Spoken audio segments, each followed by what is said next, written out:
अभी हमें एक बड़े सीरियस इशू पर बात करनी है जो कि हम डेली बेसिस पर फेस कर रहे हैं, स्पेसिफिकली कराची शहर के वासी, क्योंकि कराची इस वक्त ना सिर्फ ओवर क्राउडेड हो चुका है बल्कि यहाँ स्ट्रीट क्राइम की वारदातें बहुत ज़्यादा बढ़ गई हैं, जो कि कहते हैं दर्द सर बना हुआ है कि आप फ्रीली घर से नहीं निकल सकते। सवाल ये पैदा होता है कि हमारी पुलिस अगर इन वारदातों पर काबू पाने में नाकाम है तो उसकी वजूहात क्या है? क्या पुलिस के सिस्टम को मजीद बेहतर बनाने की ज़रूरत है? यहाँ पर पुलिस की कोताही ने स्ट्रीट क्रिमिनल्स को खुली छूट दे रखी है। जी नाजरीन, इसी सिलसिले में बात करने के लिए गुलाम असगर मैसर साहब ने हमें ज्वाइन कर लिया है, DIG वैस। अस्सलाम वालेकुम सर, वक्त देने के लिए बहुत बहुत शुक्रिया। जी वालेकुम अस्सलाम। अच्छा सर, अभी जो है वो हमने एक रिपोर्ट चलाई, यकीनन आपने सुनी भी होगी, इसमें CPLC का डाटा शेयर हुआ है जिसके मुताबिक सितंबर के महीने तक मोटरसाइकिल जो चोरी हुई हैं वो 2.5 अरब मालियत की जो है मोटरसाइकिल, जिसकी तादाद 45,000 से ज़्यादा बताई जा रही है। पहले तो मोबाइल स्नैचिंग की वजह से शहरी बड़े परेशान थे, अब ये बाइक का भी जो है वो सीन हो गया है। इकॉनमी के हालात आपके सामने हैं, लोग बर्बाद हुए हुए हैं, खाने के पैसे उनके पास हैं नहीं। मोबाइल के बाद मोटरसाइकिल पर बारी आ गई, सवारी भी जा चुकी है। ये अचानक से जो इस तरीके से ये गैंग एक्टिव हुआ है, ये इसके पीछे कोई गैंग है या कोई पूरा ये कोई मंसूबा चल रहा है? ये बाइक्स जाती कहाँ हैं आखिर? देखें, कराची का जो क्राइम है उसका पैटर्न जो है वो मोर और लेस एक ही जैसा रहता है। और 2-3 सालों का जो एनालिसिस है उसको अगर आप देखें तो उसमें एक स्लाइड सी कभी इसमें सर्ज सी आ जाती है और इसके बाद फिर ये डिक्लाइन पे आ जाता है। अब एंटी कार लिफ्टिंग और एंटी व्हीकल लिफ्टिंग एक सेल है जो इंडिपेंडेंटली इसके ऊपर राउंड द क्लॉक काम करता है और तमाम बॉर्डर्स के साथ, बलूचिस्तान के बॉर्डर के साथ, इवन पंजाब के बॉर्डर के साथ उनकी डिप्लॉयमेंट्स होती है।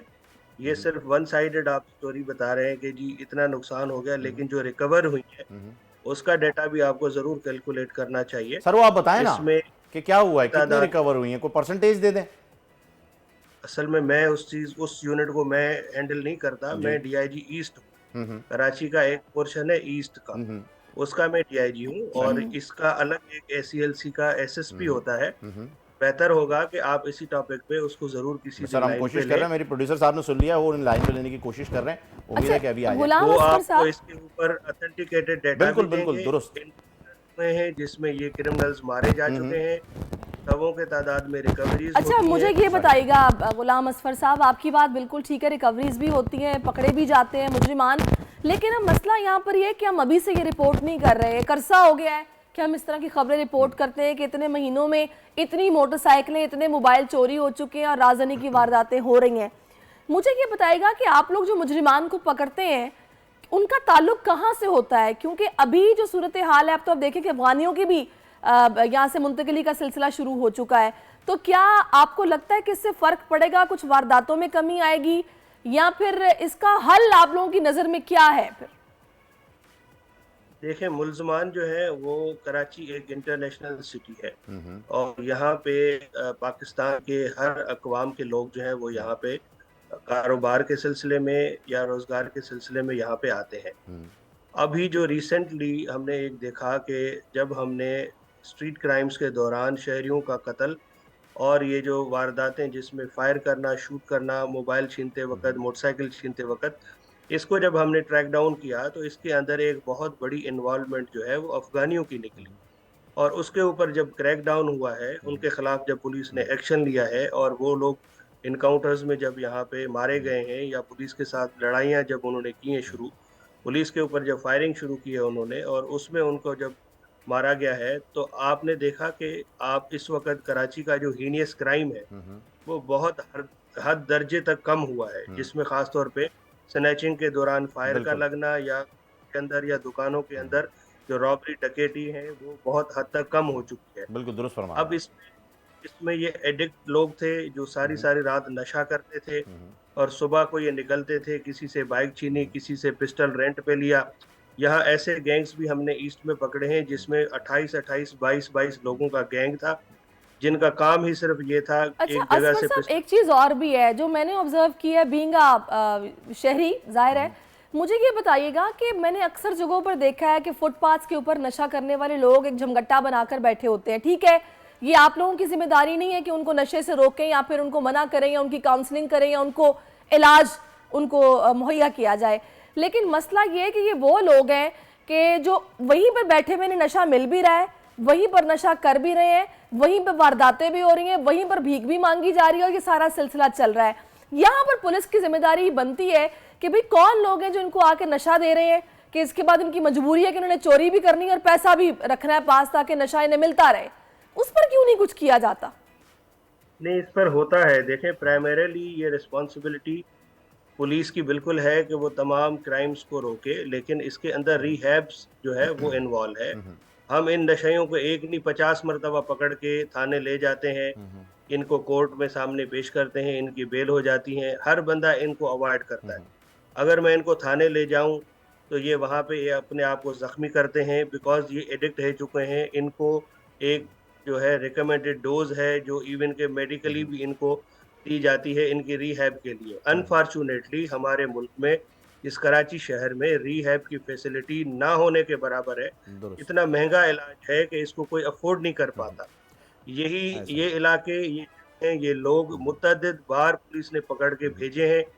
15 दिन में, हफ्ते में, महीने में वापस आ जाते हैं। ये सोसाइटी का वो डिजेक्टेड जो है वो लॉट है जिसको ना घर वाले ओन करते हैं, जिसको ना स्टेट ओन करती है, जिसको ना सोसाइटी ओन करती है। इन्हें कोई भी ओन नहीं करता है। मैसर साहब, अभी आपने बताया सर, जिक्र आपने किया कि जी हमारे पास जो है वो रिहैब सेंटर्स नहीं है, यानी हमारे पास जो है फैसिलिटीज नहीं है। मैं सवाल भी आपसे यही पूछना चाह रहा था कि हमारे पास इस शहर को कंट्रोल करने के लिए जो पुलिस इस वक्त अवेलेबल है, ये भी असल में डाटा सीपीएलसी का ही है, आप इसकी तस्दीक कर दीजिएगा, तरदीद कर दीजिएगा। उन्होंने बताया था कि जी 27 से 28 हज़ार जो है वो पुलिस यहाँ पर मौजूद है, जिसमें से 10,000 एक्टिव हैं जो कि थाने में है, बाकी प्रोटोकॉल पे हैं। अगर हमारे पास 28,000 पूरे भी मौजूद हैं तो क्या ये पुलिस की तादाद काफ़ी है इस वक्त 28,000 जो है? और सेकंड ये कि जब हमारे पास सीसीटीवी फुटेज आ जाती है तो हम नादरा के साथ उसे मैच क्यों नहीं कर पाते हैं? क्या फुकदान आ रहा है हमारे पास टेक्नोलॉजी को लेकर के? क्या मसाइल आते हैं जिसकी वजह से ये नहीं होता? क्योंकि सोशल मीडिया पे हमेशा यही सवाल उठता है पुलिस को लेकर के कि जब इस बंदे की शक्ल आ गई है, तस्वीर आ गई है, ये ट्रेस क्यों नहीं हो पा रहा? जी, बेसिकली 2 सवाल आपने पूछे हैं। एक स्ट्रेंथ का, ईस्ट जोन में 3 डिस्ट्रिक्ट है, कोरंगी, मलीर और ईस्ट। इसकी पॉपुलेशन जो है वो अराउंड 10 मिलियन है, जो इस 2023 के सेंसस में डिक्लेयर की गई है। उसके लिए मेरे पास जो टोटल स्ट्रेंथ है वो तकरीबन 9,000 है। तो अगर आप उस रेशो को देखें तो रेशो तो बहुत ज्यादा है। बिल्कुल, जो पॉपुलेशन वर्सेस पुलिस का जो रेशो है वो ना होने के बराबर है, और तकरीबन 1500 जो है वो लोगों के ऊपर ऑलमोस्ट कोई एक कांस्टेबल की जो है वो जाके हमारी कैलकुलेशन पड़ती है। नो डाउट कि पुलिस को बढ़ाना चाहिए। ये तकरीबन 2 करोड़, 2.25 करोड़ से प्लस की आबादी का शहर है जो सेंसस के मुताबिक, अदरवाइज तो ये 2.5 करोड़ से शायद ऊपर हो। तो उसकी पुलिस भी उसी जो है वो कंपैरिजन में होनी चाहिए। शॉर्टेज बिल्कुल है। हम उस अपने मीगर रिसोर्स के अंदर रहते हुए कोशिश करते हैं कि हम ये तमाम, आजकल देखें पुलिस सिर्फ क्राइम फाइटिंग नहीं कर रही, पुलिस इलीगल इमिग्रेंट्स के ऊपर भी काम कर रही है, पुलिस के इलेक्ट्रिक के साथ भी काम कर रही है, पुलिस जो है वो एंटी नार्कोटिक्स, एंटी स्मगलिंग के ऊपर भी काम कर रही है, पुलिस जराइम पेशा लोग पकड़ रही है, पुलिस ने इलेक्शन भी करवाना है, पुलिस ने प्रोटोकॉल सिक्योरिटी ड्यूटियां भी करनी है। तो पुलिस तो वही है। आप हमें देखें तो हम राउंड द क्लॉक काम करते हैं और 4 से 5 घंटे में नहीं मिलते 24 घंटे में से कि हम अपने आप को दें, रेस्ट करें, फैमिली को दें। इवन के संडे को देखें, छुट्टी वाले दिन सबसे ज्यादा पुलिस की डिप्लॉयमेंट यानी कि ठीक है, इसका मतलब तो फिर ये है कि जो शहर ओवर क्राउडेड हो गया है। जी जी जी जी दूसरे पार्ट पे आता हूँ, वो बड़ा इम्पोर्टेंट सवाल है आपका कि सीसीटीवी में आने के बाद मुल्जिमान क्यों नहीं पकड़े जाते। बदकिस्मती ये है कि हमारे शहर में अभी तक जो है वो सेफ सिटी प्रोजेक्ट लॉन्च नहीं हो सका। जो फुटेज आप टीवी पे शो कर रहे होते हैं वो इतनी ब्लर्ड फुटेज होती है कि नादरा के डाटा के अंदर उसकी जो आइडेंटिफिकेशन है वो नहीं हो पाती। इसके लिए मिनिमम 4 मेगापिक्सल या 8 मेगापिक्सल का कैमरा चाहिए। ठीक कह रहे हैं आप। यहाँ पर बिल्कुल असफर साहब, यहाँ पर सेफ सिटी प्रोजेक्ट की जरूरत है, यहाँ पर एक बेहतरीन फॉरेंसिक लैब की जरूरत है।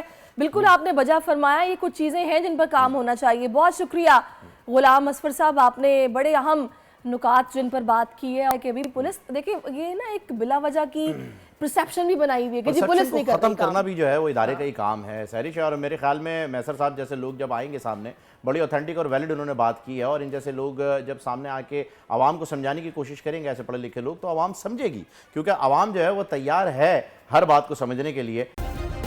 सब्सक्राइब करें और बेल दबाएं ताकि कोई खबर रह न जाए।